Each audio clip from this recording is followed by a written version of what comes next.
congratulations. And you know what this day is all about. First thing I want to do is I want to congratulate Lynn Hauser on a great career. Let's hear it for him, seriously.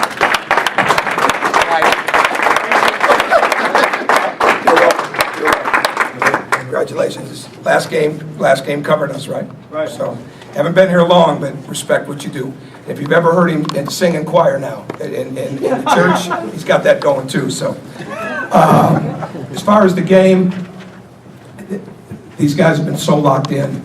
And I said to Matt right before the game, for what it's worth, I said, it's amazing how our game a couple weeks ago has turned things for both of us. You know, both were having pretty good years, and all of a sudden, there's a difference, and we could see it on film watching them, without a doubt, and I feel it and see it every day when I'm with my team. And for the last, I think they've been getting better all year, but even when we were losing some games, I continually felt like these guys were improving. And I know sometimes that can get, one can get cross-eyed and people wonder when they don't see all the results the right way, but I knew they were, and they are, and they are getting better. And I think that's a great feeling as a coach. Senior day is a tremendous day, but it's different this year for a lot of reasons, and one, because I don't think we're anywhere near being where we want to be at this point, so, and that's a good feeling. But today was about understanding how hard we had to be defensively. The rebounding game, I think their offensive rebounding is to me, what might have been the most improved aspect of their team in the last few weeks, and the numbers say something else, but us watching them rebound, we rarely show a tape twice, but we led off the preparation with their offensive rebounding, and we closed it today with their offensive rebounding, because I think it's that good, and they keep a lot of things going. But our guys had a great spirit, they had a great mindset, they carried the preparation, they carried the week right into today, and they kept playing even when Purdue made a run. Our guys continued to be very serious-minded. It's not a mistake-free game, we know that, but they continue to really play at a high level. Christian Watford is playing at a very high level. Cody Zeller is. Jordan Hulls did some excellent things. Will Sheehy played with great confidence. He was the last guy off the court today after walkthrough, he and Victor, and just making sure they got their extra ball handling and their extra shots. Not because any coach said it, but because that's who they are. I thought our seniors did an excellent job of impacting the game. Verdell, Tom, and Matt, certainly. I mean, they did so many different things inside of the game. Matt's threes are a huge part of today, but it was also his defense. It was the ball movement. It was the way you have to guard him. It was him getting lost in the game. And Verdell did excellent work. And it's a fitting day. It's a fitting day for these guys to have a win like this, to beat a rival like this, to beat a team that arguably was playing as well as anyone in the last couple of weeks, and not just in the Big Ten, but around the country. So I haven't really studied the stat sheet as much, but I'm really proud of them, and proud of how they work. And again, they had a very good defensive mindset to start the game. We had a lot of deflections, and we just continue to understand what wins for us. Tom, can you talk about ball movement? And I know you had 10 assists on your first 14 baskets. It just seemed like that was really clicking in there. Well, it's really important because, I'm into the rebounding with Purdue, but the thing that's clear is how well they're moving without the basketball. And Robbie Hummel, it's like playing another version of Draymond Green this week, because everything is facilitated through Draymond, and he can pass, he can shoot threes, he can play on the post. Well, Robbie Hummel's the same way, and it's just a little bit more of a movement type of offense. And he was averaging 24 and over 7 in the last 5-6 games, and he was shooting the ball 16, 17 times a game. He was shooting over 6 free throws a game. Those are big numbers. And you got to put so much attention on him. And now, what's changed since they had the change on their team is they just add another shooter to the lineup. And that's what makes them so dangerous to deal with. So, that all being said, we had to move the ball. If this became a stagnant offense, and we showed some film of a couple of games where people didn't match their movement, and we knew they would come in here and want to get off to a great start, like they have in some other games, especially on the road. And that great start all right, was going to be, we could not let them come down and have their way with us offensively. At the same time, we couldn't come down and be a first side team, be a quick shooting team. We had to play, and I thought our guys did a really good job of that. You touched on this out there, but what is the legacy of this group that kind of built that bridge from where you were to where you are now and where you're going to be?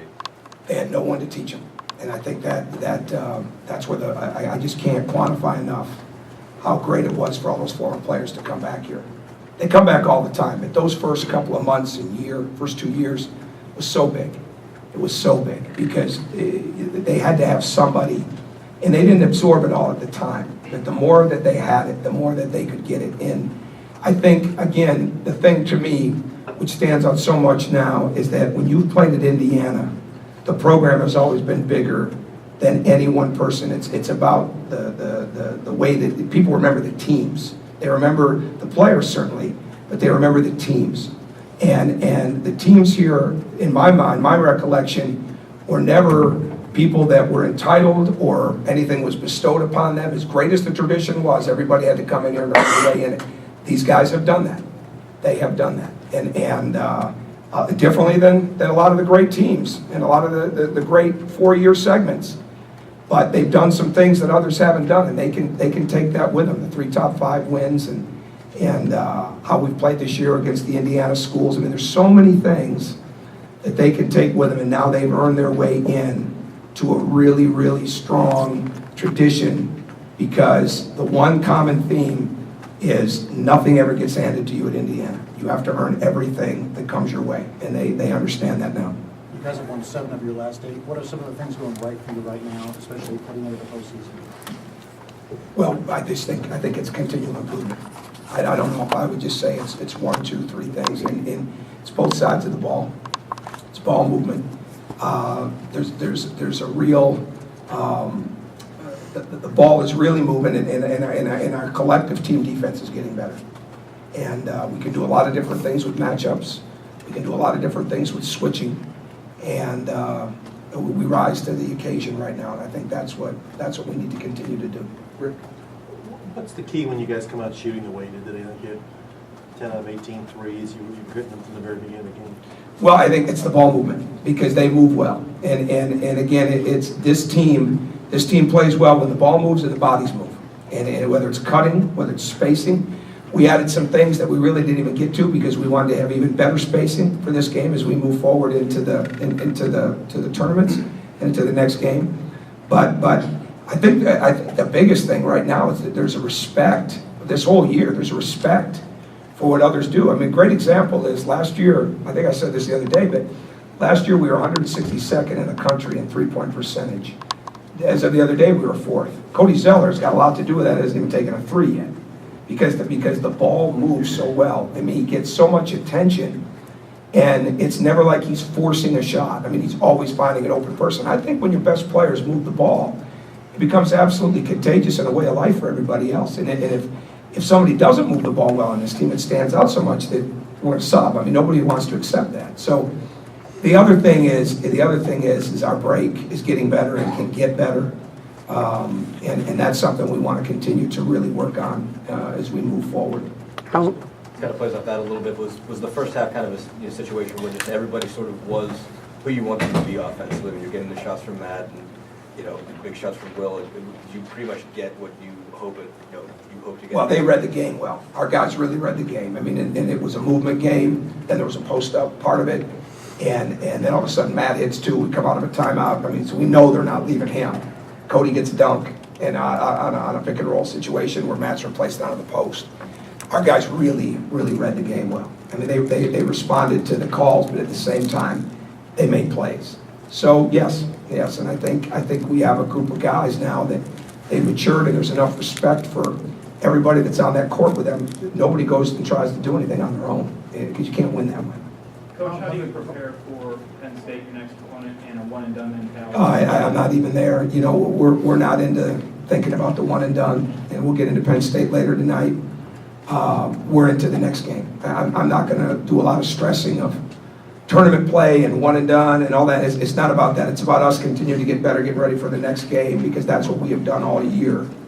And we'll have a game plan for Penn State like we do for everybody else. And it'll be specific to that game. You know, we're not a program that just comes out and this is what we do and we're not going to change and this is how we play. I mean, we're very game plan specific and that's what we'll do. How important was it for you personally to have all 5 seniors on the floor at the end of the game? I was a little nervous about that, but it was very important. And what I really would have liked to have done is got them all off, but it just didn't work out that way. So if you can't get them all off to an ovation, at least they all got to be on the court together for their last game at Assembly Hall, and they'll have that memory. So it never works out. You can't spend a lot of time planning it, but I've always got something in the back of my mind that I'd like to do, and when you start planning that out, it never happens. But at the same time, I'm happy with the way it ended. They got to be on the court against a great, great team. Just a final thought on having both Corey and Daniel out there today, 2 guys who really were walk-ons on the team and made a really big impact. Sure. Well, that's the key word, impact. They impact winning. And a lot of times it's not seen, you know, by the public eye because of what they do in practices and how they are in the locker room and their spirit. But you get to see the living proof of it. I mean, the bench mob or whatever they call themselves, those guys don't have it easy. I mean, they go at it, and they've got coaches breathing down their necks, screaming at them to play that much harder and be that much more aggressive and do all these different things, and they do it, and they do it. And answer to Bob's question again, one of the things about this group that's so unique, outside of their character, the way they were raised, the way they are students, they have all evolved into doing what it takes to be successful, and what the team needs. And they didn't come in, I mean, JD showed a stat from the first game they ever played, Northwestern State. I mean, how many points, and just all 5 of those guys, what they did in that game. And times have changed, but it's changed for the better, and they've changed for the better in the sense of truly understanding what it takes for teams to be successful. They'll carry that. That's why they'll be so successful.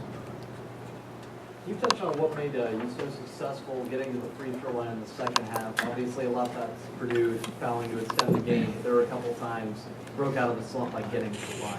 What do you mean broke out of the slump? Well, I mean, there were a couple times the offense slowed down, but then we were able to get guys on the line like Chris. Well, some of that was, I was probably trying to control the game a little too much at certain points because we wanted to go a certain place, because we did need to get to the foul line. Because we're a very good free throw shooting team, and we got a tremendous record when we shoot X amount of free throws, and we didn't get that in the first half. And I saw the stat. I mean, their last 2 games, they committed 8 fouls, right? They committed 8 fouls in 2 games. I mean, that's an aggressive team. But we needed to make sure that we could get the pace where we wanted it at the end of the game, and that's why, you know, putting the ball inside, a couple of drives, things like that. The players, again, like I said earlier, they read the game very well. This last 8-game stretch, 7 wins in the last 8. I mean, do you feel like you guys are playing your best basketball going into the tournaments? It would appear that way. I really don't think like that. I just don't. I mean, it's so much about the daily part. They're feeling very confident, but that confidence has got to continue to be hunger. It's like execution on offense. It's all about recognition. It's hey, let's come down and run this play. No, you got to recognize what's there, and that's what I'm saying. They keep saying it. They're reading the game better. We've tried to work so hard to keep telling us, what is the game giving you? What is the game giving you? And it's there. They're all playing, so they've got to be able to recognize it, and that's getting better. So there's a lot of things that are getting better. Mainly these guys, their work habits have been tremendous, but they're seeing the payoff of how hard they work, how much time they spend, and how much they're locked into what it takes to win each and every game. This might be the same question I was just asked, but maybe in a different way. What's it mean though to have this kind of momentum going in? It's good as long as they keep understanding why we have it. And when we beat Ohio State early, I thought we lost our edge a little bit, but yet we were still winning games. And then when we lost that edge, and not by much, you don't have to lose it by much in this league. You certainly don't have to lose it by much going where we're going this weekend and after that. I mean, you lose a little bit of edge, you've given momentum to the other team. Our guys need to keep understanding why they're being successful, and that edge needs to keep being created. And that's what practice is for, that's what film sessions are for, that's what their workouts are for. And I don't plan on changing much, but this bottom line is that we've got to continue, you know, we're climbing. In the moment this group ever thinks they're doing anything other than that, you know, we haven't been through it enough. And this is all new, right? So we've got to absolutely stay, I know it sounds cliche-ish, but it's real. We got to stay on a climb and keep understanding why improvement is so important. Last question. Your emotions tonight, just finishing 18-1 at home, to have the kind of record you've had after the first 3 years, what has all this meant to you? I'm pumped to get into that Penn State game. That's my emotions. You know what, it's on to the next thing. I love these guys, I really do. But I don't feel closure. I don't feel, you know, I've tried to force myself because I felt like press conference yesterday, I didn't do a very good job of being reflective at all. And I'm not, you know, there's a lot to go, and I want to stay with that. So that's where my mind is. And my job is to make sure that everybody else's mind is there after tonight. Okay? Thanks.